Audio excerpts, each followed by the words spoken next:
রাসূলুল্লাহ সাল্লাল্লাহু আলাইহি ওয়াসাল্লামের কাছে সাহাবীরা প্রশ্ন করছেন, ইয়া রাসূলুল্লাহ, আমাদের এখানে একটা মেয়ে আছে, মহিলা, নারী,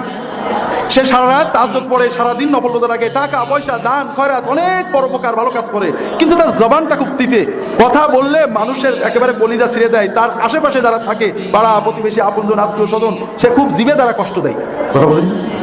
আল্লাহ রাসূল সাল্লাল্লাহু আলাইহি ওয়াসাল্লাম, লা খায়রা ফিহা ওয়া হিয়া ফিন-নার, এর কোনো খায়ের নেই, ও জাহান্নামে যাবে। ওয়া ইনদানা ইমরাআতুন তুসাল্লিল মাকতুবাহ ওয়া তাসুমু রমাদান ওয়া তাতাসাদ্দাকু বিল ইতিব, আমাদের ওখানে আরেকটা মেয়ে আছে, শুধু ফরজ নামাজ পড়ে, ও শবে বরাত, শবে কদর, সবে কোনো নফল নামাজ পড়ে না, আর শুধু রমজানে রোজা রাখে, কোনো নফল রোজা রাখে না, দান খয়রাত একেবারে অতি সামান্য করে, না করা বললেই চলে, কিন্তু সে কাউকে কষ্ট দেয় না, তুজি আহাদ, কারোর সাথে খারাপ ব্যবহার করে না।